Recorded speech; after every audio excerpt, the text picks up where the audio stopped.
Okay, so I'm now ready to talk about the Darkling thrush. And again, although Thomas Hardy writes this at the turn of the century, and so think about the Romantics and think about sort of the idea of being in a post-apocalyptic era, right? And feeling like it's the turn of the century and everything's going to change. And now we have another turn of another century, yeah? And now we have, increased warfare, and we have the forebodings of war, which although World War I hadn't started yet, when Thomas Hardy was writing the Darkling Thrush, I think people knew, it was going to happen. It was about to happen. It was a powder keg situation that was finally lit with the assassination of the Archduke Franz Ferdinand, right? Of Austria. So it reminds me of the poem we just listened to, Rage, Rage Against the Dying of the Light, right? And there's definitely a sense that the light is dying. And that's really clear in much of Thomas Hardy's poetry. So I'm going to lecture a little bit about him. He was influenced by the Romantics, especially Wordsworth.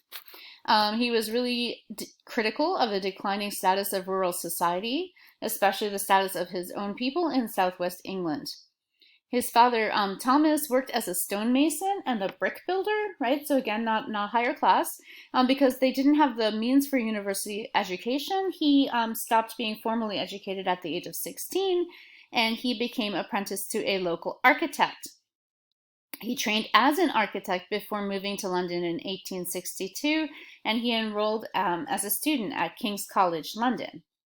Right, so Hardy never really felt at home in London. He was really conscious of class divisions and also of his social inferiority. During this time, he became interested in social reform and the works of John Stuart Mill. Hopefully you remember I referred to him in another lecture about individualism, right? He was also introduced to people who were into communal ideas, like Auguste Comte and Charles Fourier. Fourier had like a huge commune. He was also a really well-known figure in math, if any of you study math. So after 5 years, worried about his health from living in London, he returns to Dorset and he decides to dedicate himself to writing. His novels are mostly set in the places of his youth. He wrote Far from the Madding Crowd in 1874. He wrote Tess of the D'Urbervilles, which some of you might have read in high school, in 1891. And then he wrote Jude the Obscure in 1895, and that is thought to be autobiographical in part. His poems influenced later war poets as well as modern poets like Robert Frost, W.H. Auden, Dylan Thomas, who we just heard, right, and Philip Larkin. So he's writing the Darkling Thrush on the last day of the year. And like I said, I wanted to think about that in terms of the century turning, in terms of ideas at the end of the century, right? And so I wanted to think about that as we look at this poem relatively formally, right? So I'm gonna, if we were in class, I would put you into groups and have you look for these formal elements, but we're not. So I'm just gonna kind of go through some of them with you. And remember, we do have a quiz. So I want to think first and foremost about, okay, so what is a darkling thrush? Well, this picture up here, right? This is a thrush. But what is a darkling thrush? So there's a sense of, well, is the thrush dark?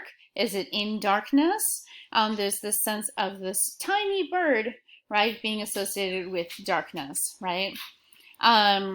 I leant upon a coppice grate where frost was spectre gray. In winter's dregs made desolate the weakening eye of day.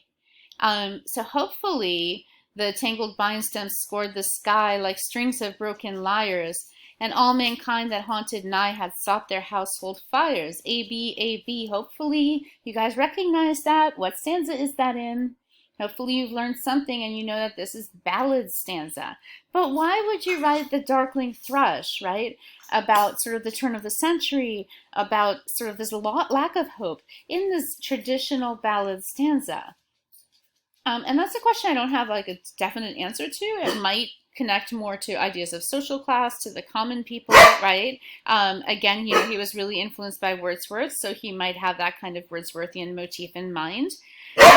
It also kind of gives the poem like a lyrical feel which in some ways belies perhaps the content of the poem.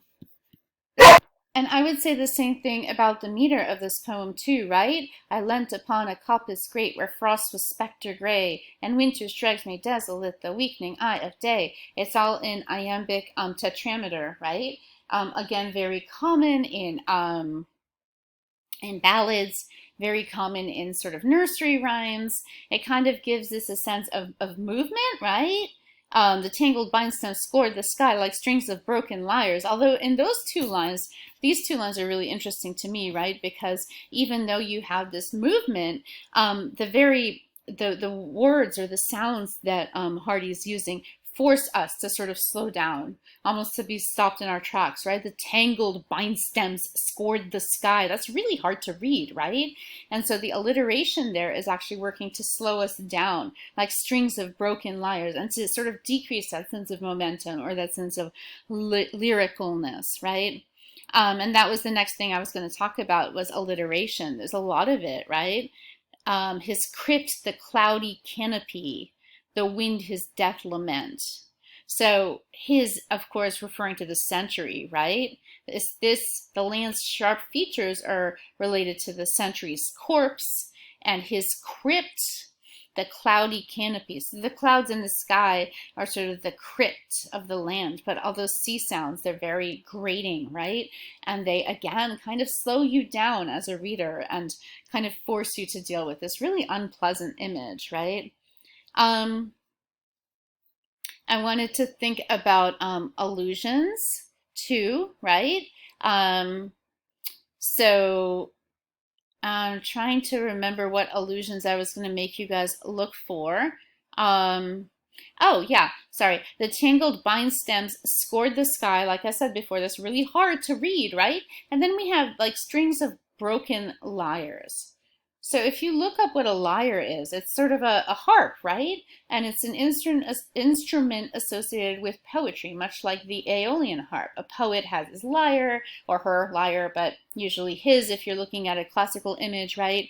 But here, the tangled vine stems, which are sort of like the stems of the trees, they scored the sky. They're almost like piercing the sky, and they're like strings of broken lyres, right? And so there's this sense that any kind of poetic quality is broken, is lost, right?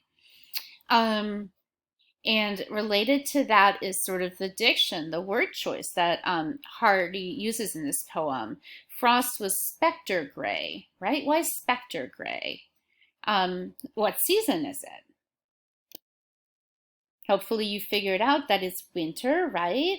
And that's why you have this idea of frost being spectre gray. It's obviously the turn of the century, so it would be the last day of December, so it's snowing. Remember, we're in England here, right? And frost is spectre gray, again, you know, it's associated with death, right? And the weakening eye of day, like literally the sense that the sun's rays are weaker, so the eye of the day, if the eye of the day is the sun, but also, you know, the sense of sight being weaker, right, during this really tumultuous historical period. All mankind that haunted nigh had sought their household fires. So people are maybe haunting the landscape, but they went home, right? Even they don't want to be out here. The land's sharp features. So here the land is compared to a person, right? And the land's features are sharp, right? And they're also, like I talked about before, compared to a corpse, right? So they're stern, sharp, corpse-like, the ancient pulse of germ and birth, right? Germ here, not meaning germs like COVID, but germ meaning like germination, creation. It's shrunken hard and dry, right? And those two words, hard and dry, right? There's like absolutely no fertility here. And every spirit upon earth seemed fervorless as I. At once, a voice arose among the bleak twigs overhead in a full-hearted evensong of joy, illimited, right? An aged thrush. And this is interesting too. Why make the thrush an aged thrush? Why not make it a younger thrush, right? It's frail, it's gaunt, it's small, and its plume is blast beruffled. What does that mean? Blast beruffled. I mean, if you think about a blast, it could be sort of a blast of wind. It's been out in the wind. You can think too of the blast of something else, like a bomb, right? It's in blast beruffled plume, had chosen thus to fling his soul upon the growing gloom, right? And again, the alliteration there really heightens that sense. And the bird flings his soul, right? So just kind of putting himself out there, almost like a sacrificial figure.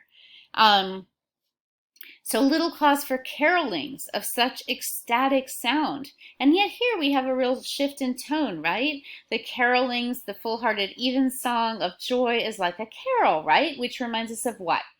Hopefully of Christmas, which just passed, right? Because it's December 31st. That I could think there trembled through his happy good night air meaning a song, but also the air around him, some blessed hope whereof he knew and I was unaware. Hope is capitalized here. It's clearly important. It's clearly the one thing that kind of keeps the thrush going, right? In this otherwise really bleak landscape. So diction is really important to this poem. Also, one of the things that Hardy's doing really well is using enjambment really well. The tangled vine stems scored the sky, and then, you know, instead of putting like in that same line, he makes this kind of skip a line, right? So that even slows us down even more, like strings of broken lyres, right? The ancient pulse of German birth, again, skip a line, was shrunken, hard, and dry. And then finally, at the very end, some blessed hope whereof he knew.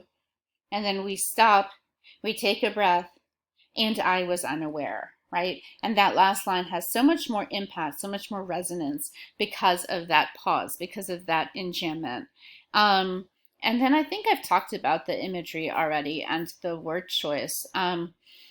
This is one of my favorite poems. I think this is a really lovely poem. I think he does, it's a really fascinating idea about this one tiny little bird. Thrushes are really, really tiny. And this is not an attractive looking thrush, right? It's like aged, it's gaunt, it's frail, it's been out in the wind, it's plume, it's like feathers are all over the place, right? And yet, in the midst of it all, the bird, you know, gives out this song of hope, right? Of joy. And it's really kind of a cool poem about a lot of the anxieties of the turn of the century, not knowing what's going to happen in the 20th century, being afraid of what's going to happen in the 20th century, but always hanging on to hope, which I think is a really powerful image for us, again, right about now. So I'm going to end with that. Please remember to take the quiz once you've watched both of my videos.